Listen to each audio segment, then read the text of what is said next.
It was a sunny afternoon at a neighborhood park in the heart of America. Laughter echoed from the playground. Until it didn't.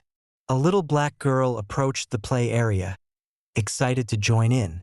But instead of smiles, she was met with cold stares and a quiet message that spoke louder than words. "You're not welcome here." What happened next, when her father arrived, no one saw coming. Her eyes dropped to the mulch beneath her sneakers, confusion clouding her face.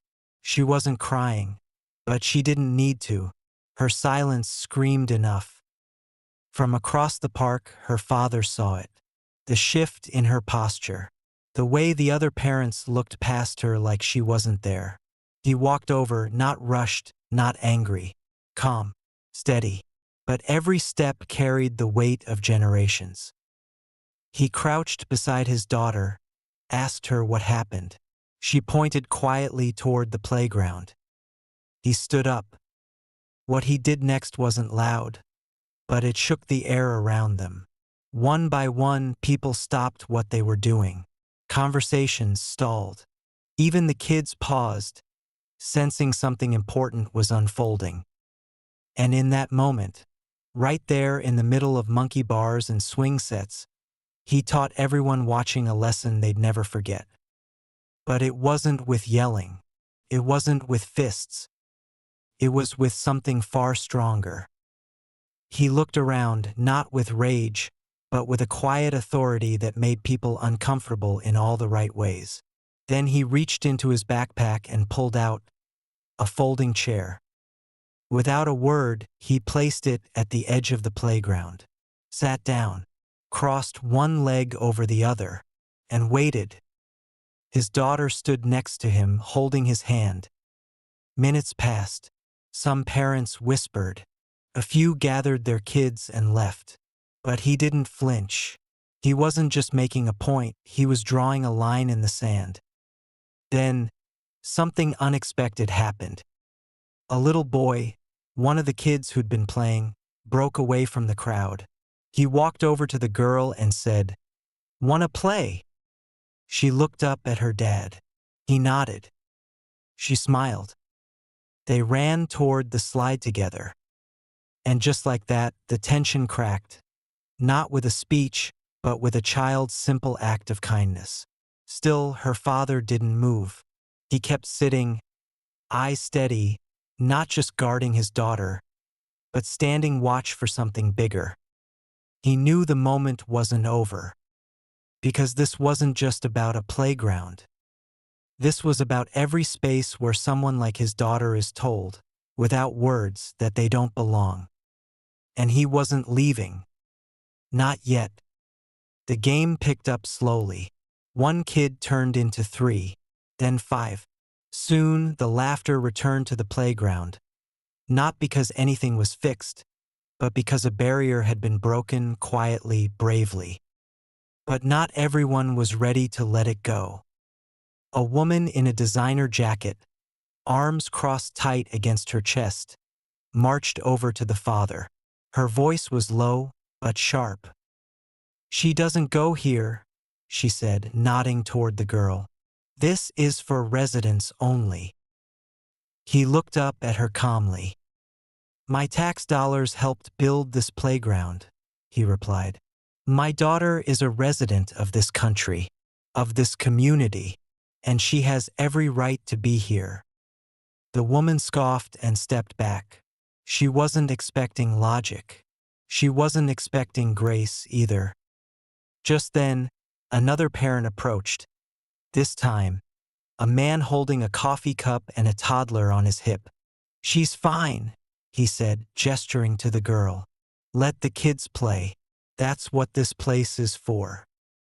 Others started to nod. It was subtle, but it mattered. The shift from silence to solidarity. The father didn't smile. Not yet. He stayed seated, eyes scanning the park, not for threats, but for change. Because he'd been here before. Maybe not this park, not this town, but this moment, over and over again. And each time, he knew the cost of walking away too soon.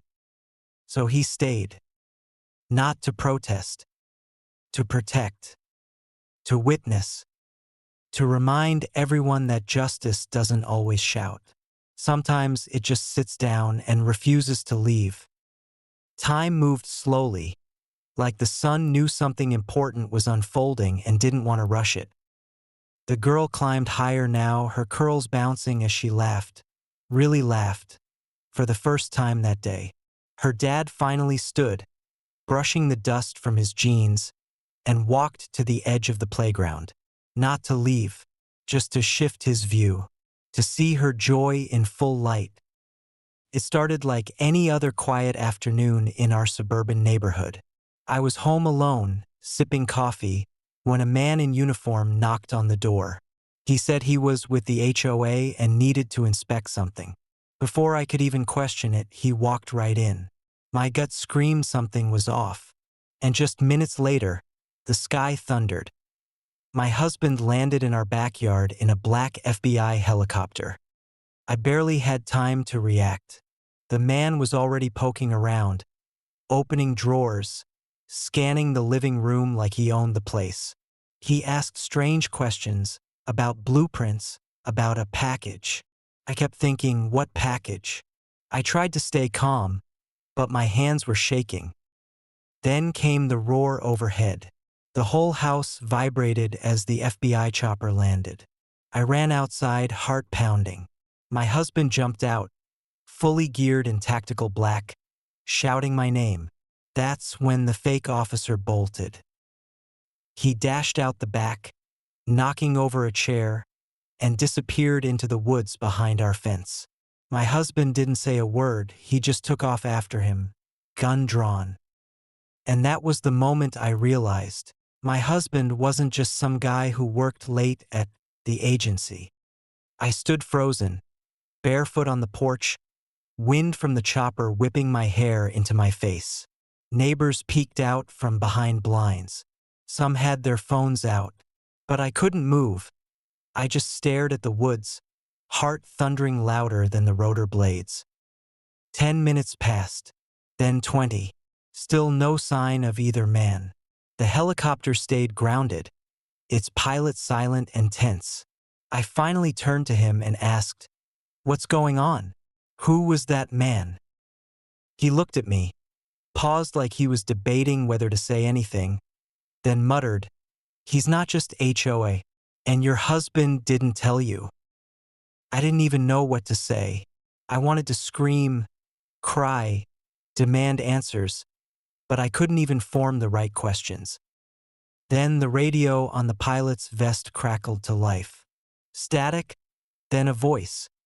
My husband's voice, cut through. "Target is not alone. Repeat, not alone. They were waiting for me." And then, gunfire. The sound of gunfire snapped me out of shock. I grabbed the pilot's arm. "What do you mean they? Who's they? What is going on?" He didn't answer. Instead, he grabbed a black duffel from under his seat, pulled out a sidearm, and handed me a comm headset. "Put this on. If things go bad, you'll need to move. Fast." "What do you mean if things go bad?" I asked, my voice cracking. He just looked at me and said, "They already are." Through the headset, my husband's voice returned. Labored breathing, heavy movement. "They knew I'd come. There's a second team. I'm pinned. Code Raven is live." "Code Raven?" The pilot swore under his breath. "They've activated it." "What is Code Raven?" I demanded. He looked me dead in the eyes. "It means your husband's cover is blown. And now you're a target too." Just then, a second vehicle pulled up to the house. Not police, not FBI, unmarked, tinted windows. The back door opened slowly, and a woman in a gray suit stepped out, calm and precise, like she'd been rehearsing this moment for months. She looked straight at me, smiled, and said, "Ma'am, you need to come with us. Now." I stepped back, staring at the woman in the gray suit like she had just walked out of a spy thriller. "I'm not going anywhere," I said, my heart pounding in my chest. She just smiled. "Ma'am, this isn't optional." Before I could react, two men in black stepped out of the car and moved toward me. But then, from the radio on their shoulders, a voice came through, clear, forceful. "Stand down.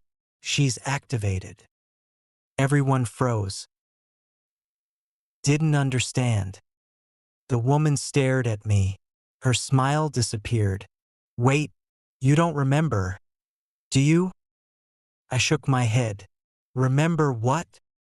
She sighed, then spoke like she was revealing a long-buried secret. "You were the asset, not him."